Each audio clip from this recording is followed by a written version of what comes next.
Halo sahabat Kompas, senang sekali kalau hari ini kita ketemu lagi dalam obrolan obrolan penuh makna. Dengan saya Teren, Dengan saya Aca. Wah, Mas Aca. Kita hari ini ketemu siapa nih? Waduh, obrolan K itu selalu hadir dengan tamu-tamu menarik, Mbak. Pasti. Yang bersama kita kali ini juga pasti punya cerita menarik nih dengan Mbak Tari Sanjoyo. Ya. Benar nggak Mbak? Spellingnya Tari Sanjoyo, benar? Bukan Sudibyo tadi. Salah ya. Salah ya. Oke, Apa kabar Mbak? Baik Mbak Terence, baik Mas Aca. Iya, Mbak, ini mungkin bisa perkenalkan diri dulu ya. Mbak Tari ini kan praktisi ya, saya bilangnya di dunia pendidikan gitu, punya cerita khusus. Tapi mungkin bisa lebih diperkenalkan lagi Mbak, nih kira-kira kegiatannya sekarang apa gitu kan Mbak? Oke. Harus detail atau bisa bilang sebenarnya saya kalau ditanya tari itu apa ya nanti ditulisnya gitu, saya selalu bilang saya psikolog dan pendidik gitu sebetulnya. Itu tuh yang secara singkat gitu ya, karena memang ya udah semua yang saya kerjakan itu pasti kaitannya dengan pendidikan. Sekarang aktif di Sekolah Cikal sudah 23 tahun. Terus 5 tahun terakhir di Matata Edu itu ada platform khusus buat magang juga, buat pendidikan juga, sama masih aktif praktek psikologi, dan terakhir membantu Kemendikbud Ristek untuk Badan Akreditasi Nasional. Waduh, banyak sekali kegiatannya Mbak. Tapi belakangan aku sering lihat sih, kayaknya hobi lainnya ada. Oh iya? Jogging. Oh, bener nggak? Jogging atau jalan saya nggak jogging. Itu hoax, itu saya. Oh, salah ya. Saya jalan pagi Oh, biasanya. iya. Tapi ini ya bersama teman-teman ya satu ini ya. Iya, Satu frekuensi. Satu frekuensi. Frekuensi itu artinya jalannya bisa diatur-atur maunya. Gitu.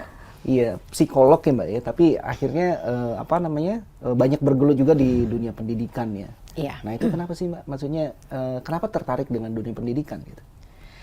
Sebetulnya sejak awal menjalani pendidikan di psikologi, kalau di psikologi itu kan nanti di ujung setelah S1, ini kalau angkatan saya ya, setelah S1 kemudian boleh melanjutkan untuk profesi namanya. Profesi itu kayak semacam ambil izin praktek gitu.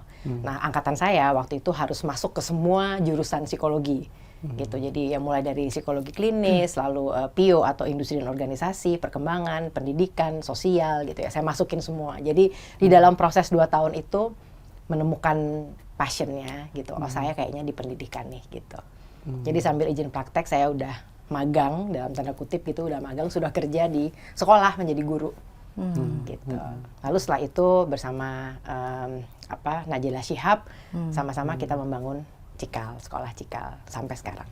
Oke. Gitu. Menarik ya mengenai Cikal tuh, aku malah curious Mbak. Itu asal usulnya gimana sih Mbak?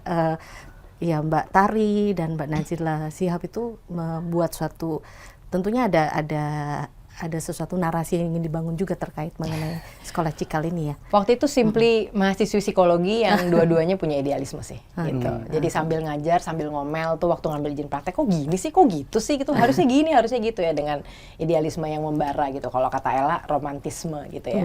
Nah, terus berdasarkan itu ya, sesimpel idealisme itu kemudian kami, oke, kita bangun sesuatu yang sesuai dengan apa sih di kepala kita tentang pendidikan. Dan kita mulai dari level yang paling muda, prasekolah waktu itu.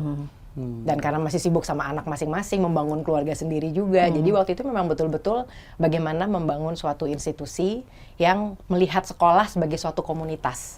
Jadi bukan institusi per se sendiri gitu ya, tapi komunitas gitu. Tidak jadi sekadar lembaga gitu. Betul. Jadi bagaimana bahwa si individu yang dikembangkan dan diasuh dan dididik di sini itu tuh sebetulnya hasil dari kerjasama semua stakeholder. Yang artinya adalah kerjasama antara pihak sekolah dengan orang tua, bahkan termasuk juga dengan caregiver. Caregiver tuh di sini berarti kakek nenek, kemudian babysitter, driver, orang-orang yang memang sehari-hari terlibat sama anak-anak. Itu satu komunitas yang perannya sama besarnya. Jadi kalau waktu itu Cikal itu memang bukan cuma anaknya saja, tapi parenting school, community school, the family school gitu. Dan saat itu juga berarti yang saya lakukan pada saat saya praktek adalah handling the kids, tapi namanya anak kan nggak bisa berubah sendiri ya, nggak bisa berkembang sendiri. Jadi ya kemudian handling the whole family, handling the relationship between the parents gitu. Jadinya semua di situ. 23 tahun ya kalau nggak salah ya? 23 tahun. Keren. Iya Mbak, itu kan biasanya katanya kalau kayak gitu kan emang emang punya ketertarikan sama anak gitu ya. Maksudnya emang senang dengan anak-anak, mungkin senang senang dengan ya ngumpul dengan anak-anak gitu ya. Nah, itu biasanya ada ini nggak sih, Mbak? Berarti sebenarnya ada impian atau mimpi gitu ya. Maksudnya ini anak-anak ini ya senang berkumpul dengan mereka, tapi mereka ini bisa diharapkan jadi apa sehingga dibikin satu model pendidikan atau apalah gitu ya. Nah, apakah ini juga mungkin ada sesuatu yang kurang dari yang kebanyakan ada gitu, sehingga harus mendirikan sesuatu yang baru gitu? Sejak Cikal berdiri memang kami komit untuk jadi sekolah yang beberapa step ke depan gitu. Jadi memang mau jadi sekolah inovatif, mau jadi sekolah pionir gitu ya. Mau jadi sekolah yang kalau mau bikin perubahan apapun tuh nggak terlalu bingung. Ini gimana, itu gimana, birokrasi begitu apa gimana, enggak, pokoknya gue mau ganti titik gitu. Gitu. Jadi maunya semudah itu gitu sebetulnya. Dan sampai sekarang kami masih menjalankan itu. Perjuangannya sebetulnya satu gitu ya. Bagaimana ngelihat setiap anak tuh sebagai individu yang utuh. Jadi tidak dibandingkan dengan yang lain, punya keunikan, punya kekuatan, punya kelebihan, punya kemampuan buat berkembang gitu ya.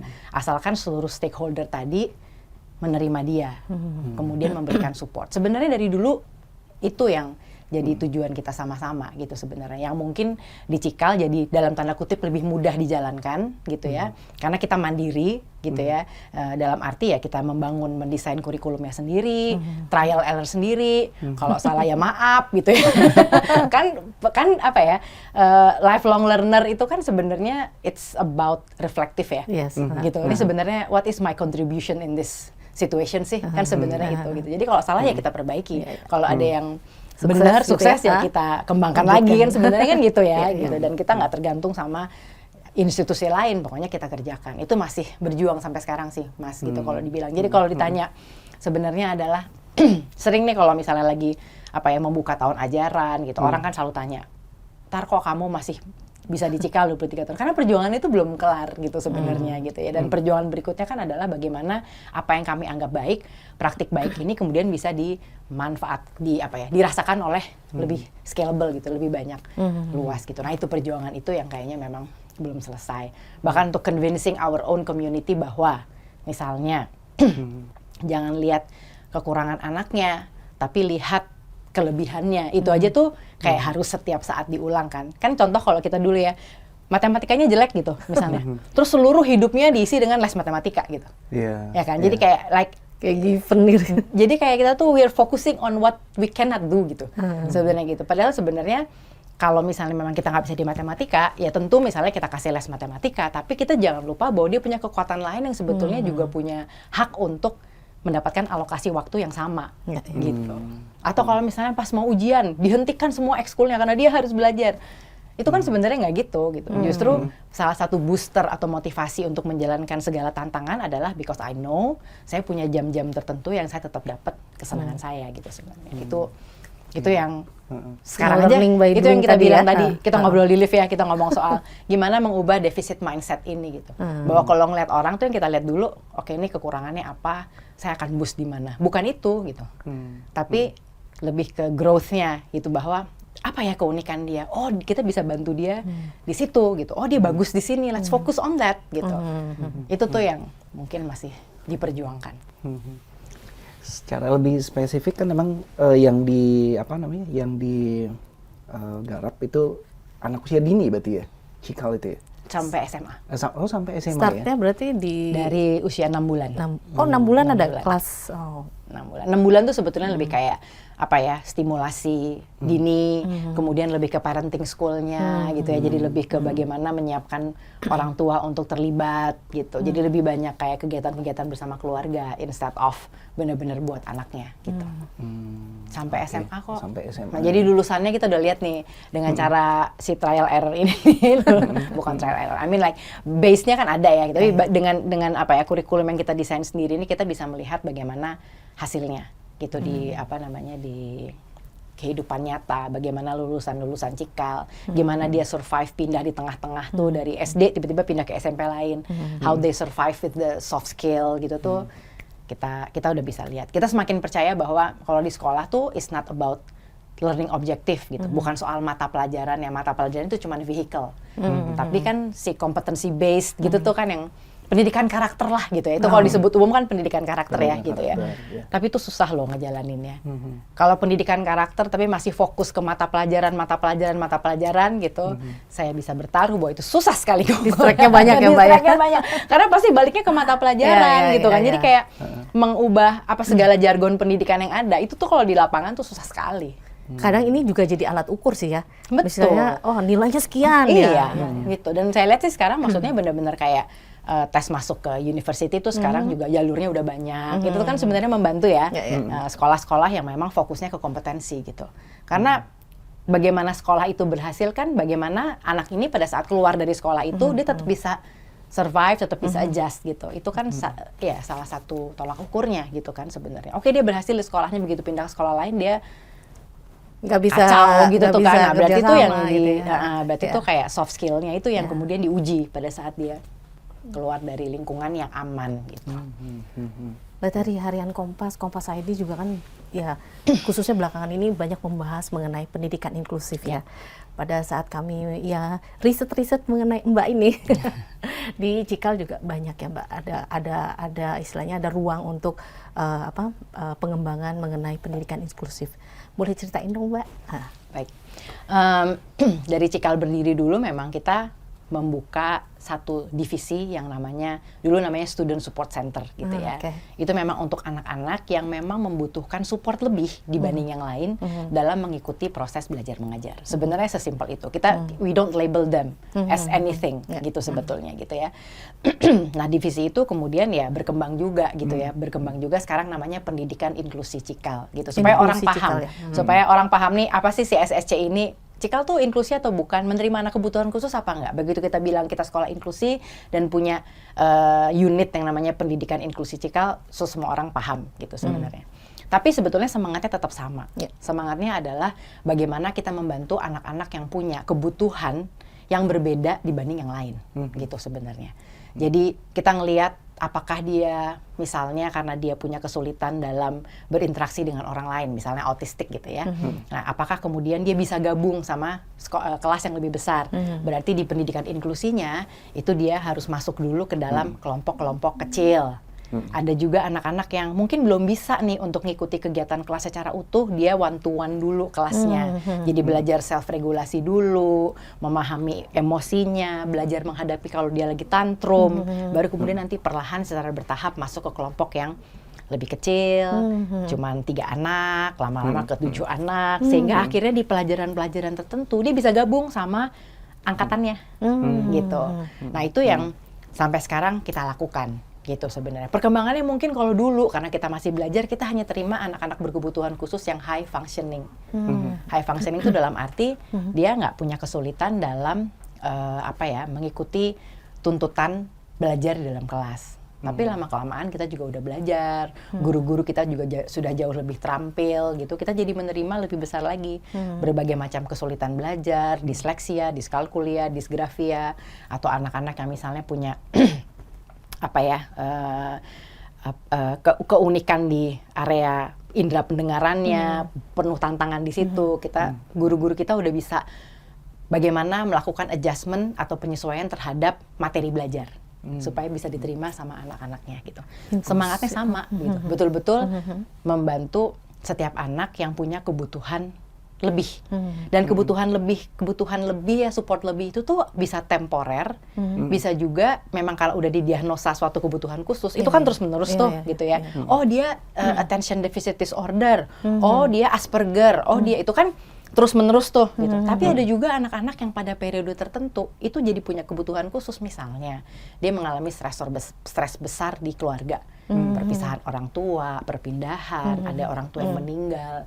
Itu termasuk anak-anak yang masuk ke dalam pendidikan inklusi. Jadi bukan, walaupun secara heritage-nya awalnya nggak begitu nggak begitu. Karena namanya anak ya, itu mereka pasti dalam periode tertentu punya kebutuhan-kebutuhan yang akan perlu support khusus. Itu semangatnya pendidikan inklusi Cikal.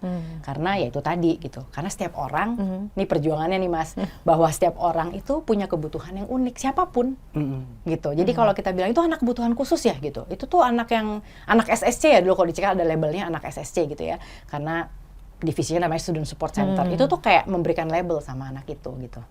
Padahal kalau kita ngomong pendidikan yang berpihak pada anak, mau nggak mau kita ngeliat semua orang tuh utuh bahwa dia punya kelebihan sendiri, dia punya keunikan sendiri. So everyone is special gitu. Coba tanya ke semua orang yang ada di ruangan ini gitu ya, pasti punya preferensi sendiri, cara belajar yang berbeda, lebih suka jadi peran tertentu dalam kelompok tertentu gitu. We are that unique gitu. Jadi harusnya tuh semua bisa dilakukan oleh semua orang. Cuma kadang-kadang itu tadi, begitu tahu dia berkebutuhan khusus, kita tuh secara fisiologis, anatomis kita langsung kayak mengubah ininya kita gitu, karena dia kayak dia harus diajak ngomongnya harus gini, dia harus gini, kita harus ngejelasin, aduh susah deh, nggak bakal bisa nih masuk ke sini gitu. Tapi kalau kita fokus kekuatan dia gitu, he's very good in music gitu. Oke, pas school production kita masukin ke dalam tim untuk musik ya gitu. Regardless dia attention deficit kah atau dia ternyata disleksia kah gitu. Jadi kita fokus ke kelebihannya gitu. Tapi inklusivitas itu kan kadang-kadang juga, inklusif itu nggak melulu konteksnya disabilitas ya Mbak ya. Nah itu ya, betul. Yang salah kaprahnya kan di situ ya. Betul, begitu. Inklusi kan menerima siapapun tadi ya, every people juga punya keunikan masing-masing. Keunikan masing-masing gitu sebetulnya. Anak-anak kan belajarnya mulai dari yang very tangible gitu, bahwa anak temanku nih nggak bisa melihat, temanku ini kakinya perlu dibantu dengan kruk gitu misalnya. Itu kan dia ngeliat yang fisik dulu. Tapi kan lama-kelamaan dia bisa belajar bahwa semua orang itu punya wawasan yang berbeda, pendapat yang berbeda gitu kan ya. Oke, agama yang berbeda, suku yang berbeda dan lain-lain gitu kan sebenarnya gitu. Ya makanya bukan disable tapi difable gitu ya. Maksudnya dia melihat bisa tapi dengan cara yang berbeda gitu ya. Betul, betul. Memahami itu, menghormati itu tanpa mengurangi tanpa misalnya mengubah prinsip-prinsip hidupnya gitu kan. Kan kadang-kadang sudut pandang negatif terhadap si keunikan yang berbeda ini atau si inklusivitas ini itu kan adalah takut kalau anaknya ada dalam lingkungan tersebut, anaknya jadi berubah gitu kan, jadi ikutan gitu misalnya. Jadi sampai sekarang tuh masih ada gitu bahwa untuk sekolah kayak Cikal yang punya pendidikan inklusi itu masih banyak misalnya pihak-pihak yang aduh anakku jangan dijadiin satu deh sama itu gitu misalnya, ya kan gitu. Malah itu ini ya. Betul, betul itu masih susah. Padahal kita udah setelah 20 tahun ini nih kita melihat bahwa adanya anak dengan keunikan khusus dalam kelas itu tuh menumbuhkan empati luar biasa.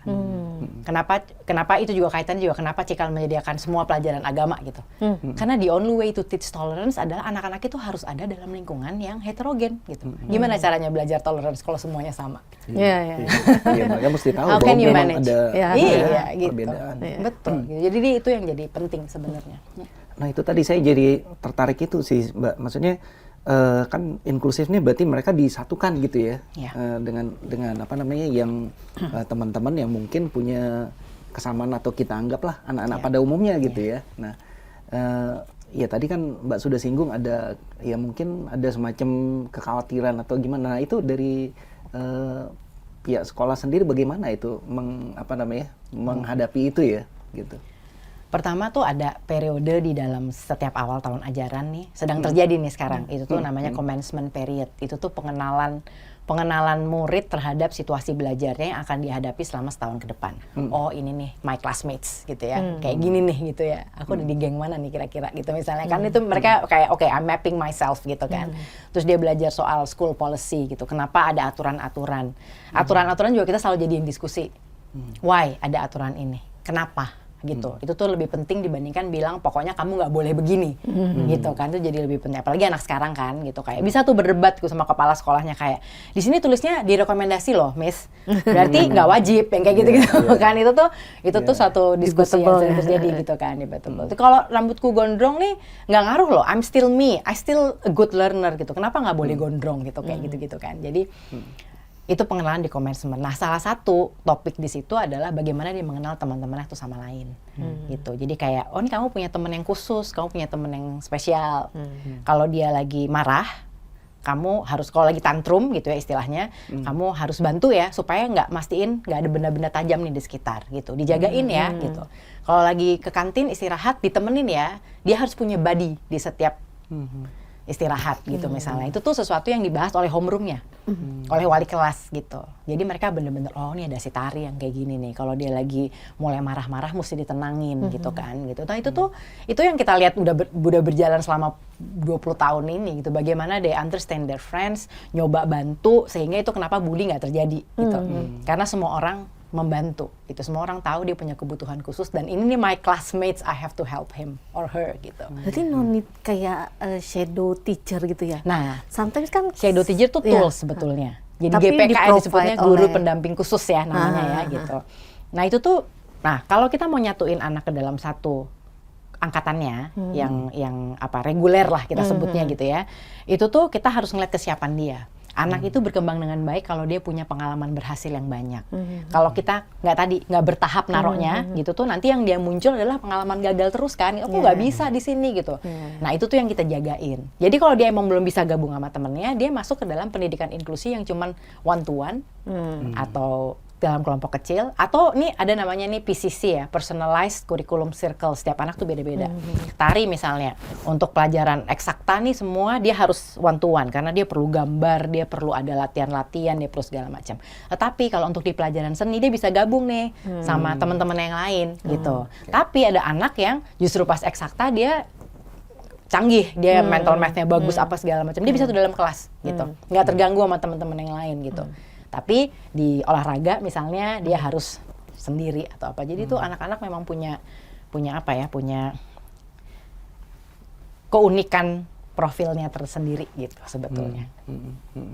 Oke, menarik nih Mbak. Kita Jadi tahu nih. pengen Jadi pengen nanya banyak terus. hal ya. Kalau terkait regulasi gimana Mbak? Terkait regulasi. Kalau ngomongin regulasi berarti relate tuh apa masih pemerintah ya? Iya. Alhamdulillah ya.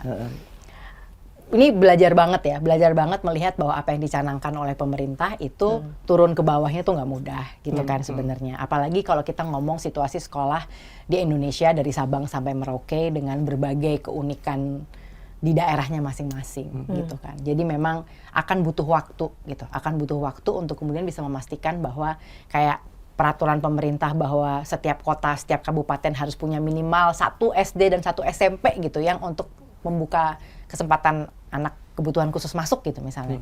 Jadi udah terima aja. Tapi untuk implementasi inklusivitas itu kan sebetulnya ada tuh rumusnya namanya PAPA. Apa tuh? Present. Anaknya diterima, hadir. Itu bisa lah. Oh, semua masuk. Ayo, sekolah kami inklusif, masuk aja. Itu everyone can do it Present gitu ya. Present. Kemudian yang kedua itu adalah acknowledgement. Di-acknowledge. Jadi bahwa dikenalin, oh ini Tari, dia tuh punya kekhususan loh, dia begini gitu ya, dikenalin sama temennya. Jadi nggak cuma sekedar, hai Tar, gitu, tapi betul-betul dipahami. Itu tadi, periode commencement kalau di Cikal. Memahami si Tari ini gimana di dalam kelas, dibantunya harus dengan cara apa, di-acknowledge, gitu kan. Nah, P-nya habis itu kan Papa ya, PAP yang ini adalah partisipasi. Bagaimana bahwa dengan keunikan dia tuh bisa berpartisipasi dalam kegiatan sekolah, dalam kegiatan belajar, gitu. Kalau dia ternyata butuh one to one gimana nih? Sementara teman-temannya udah lagi pada cerdas cermat gitu misalnya. Dia harus ditarik sama GPK-nya, guru pendamping khususnya, dan kemudian dikasih treatment yang berbeda dan sebagainya gitu. Itu harus bisa. Yang terakhir, achievement.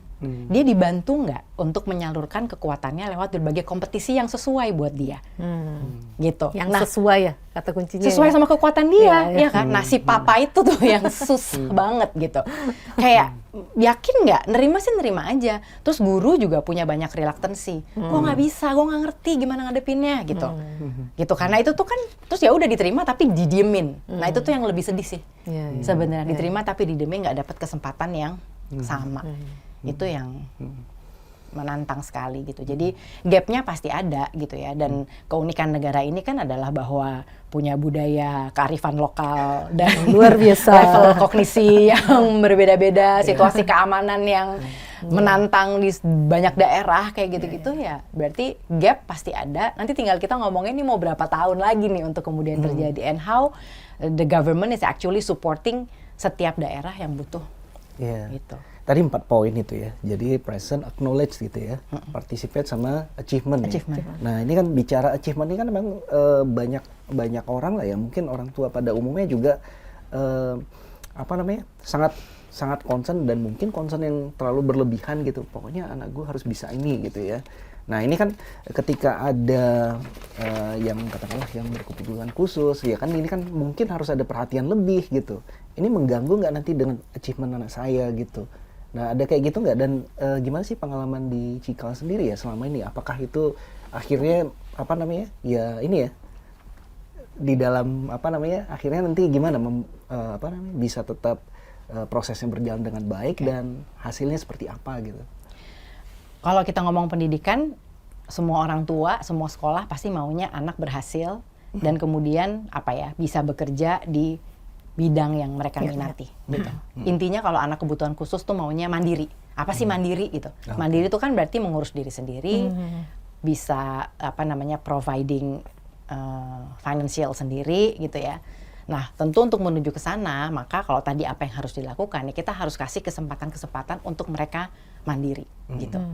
Nah, salah satu yang memang saya lakukan itu adalah kemudian ngelihat bahwa di periode tertentu, ini kalau kita ngomong Gen Z ya, gitu, I love Gen Z. Gen Z dan apa adalah bahwa si Gen Z ini nih sebetulnya memang punya kecenderungan untuk bisa segera dapat financial stability secepatnya. Mereka tuh gap year, sekarang yang ngambil gap year makin banyak. Ya kan, kayak ngapain sih gue sekolah lagi 4 tahun gitu, apa segala macam. Sebenarnya sekolahnya nggak apa-apa, gitu. Tapi kayak pengen punya financial stability lebih cepat, pengen bisnis lebih cepat, pengen punya uang pemasukan yang income yang rutin lebih cepat gitu. Sehingga memang di periode tertentu dalam hidup mereka, yaitu kelas 11, 12 gitu misalnya, itu memang periode yang penting untuk mereka mendapatkan kesempatan berinteraksi dengan dunia kerja. Kalau kita ngomong mandiri itu kan pasti kalau nggak kerja atau wira swasta. Pengalamannya dari mana? Pengalamannya dia harus terjun ke dunia itu. Jadi magang tuh bukan cuma untuk anak SMK. Magang tuh untuk semua anak-anak, terutama si Gen Z ini, di mana mereka memang punya pengalaman itu dulu. Bisa mandiri dan berhasil dalam kehidupannya nih ya, bekerja, itu tuh sebetulnya bagian dari proses belajar mencari identitas diri juga. Karena dia harus tahu, saya nanti bisa berhasil dalam lingkungan kerja yang seperti apa sih? Supervisor saya nih, saya punya kemampuan untuk menghadapi supervisor yang semacam apa? Budaya kantornya harus kayak apa? Saya kerjanya kelompok atau kerja sendiri, itu kan harus dia pelajari. Kalau tiba-tiba nggak ngapa-ngapain, nggak pernah magang, nggak pernah apa-apa, lulus kuliah terus kerja, pengalamannya apa ya? Either dia di layoff misalnya, atau dia dapat SP berkali-kali, atau dia pindah-pindah kayak kutu loncat karena nggak cocok lah, oke nggak apa gitu-gitu ya. Sehingga pengalaman itu tuh harus ditarik dulu gitu, magang di berbagai tempat, tahu rasanya dimarahin, mencoba untuk membalance antara ego, harusnya gini nih, sama brief dari supervisor. Briefnya maunya gitu, nggak bisa dilawan, orang perusahaannya butuhnya itu proses belajar yang luar biasa. Nah itu tuh yang memang menjadi hal yang penting kalau kita ngomong semua anak, nggak cuma yang berkebutuhan khusus ya, apalagi yang berkebutuhan khusus. Apalagi sekarang ada label kebutuhan khusus. Bisa nggak kalau misalnya kita fokus sama kelebihan semua anak, kekuatan dia, sehingga pada saat dia daftar magang, yang dilihat sama employer-nya adalah kelebihan dia ini ya. Kalau gitu kita kasih dia project berkait sama kelebihannya gitu. Apapun gitu, misalnya dia memang bagus banget nih coding gitu ya, taruh aja di divisi IT misalnya gitu ya. Atau misalnya dia bagusnya dia visualnya, kemampuan visualisasinya bagus, taruh di divisi tertentu. Udah nggak perlu ngelihat dia tuh sebetulnya apa yang lain gitu. Fokus di situ dulu gitu. Dan gimana caranya untuk bisa memanfaatkan teknologi sehingga anak sekarang tuh kan kalau mikir kamu ntar kerja apa? Kalau dulu kan kita mikir maunya kerja di Sudirman, angkatanku tuh kerjanya di Sudirman, kerja di Kuningan gitu ya. Alhamdulillah saya nggak kerja di situ, macet banget. Jadi tapi kalau anak sekarang ditanya maunya kerja di mana gitu, mereka cuma bayang nggak tahu. Mungkin kerja di kafe bawa laptop gitu. Tapi apa ngerjain apa gitu? Karena anak-anak sekarang tuh pengetahuan tentang minatnya tuh cepet banget.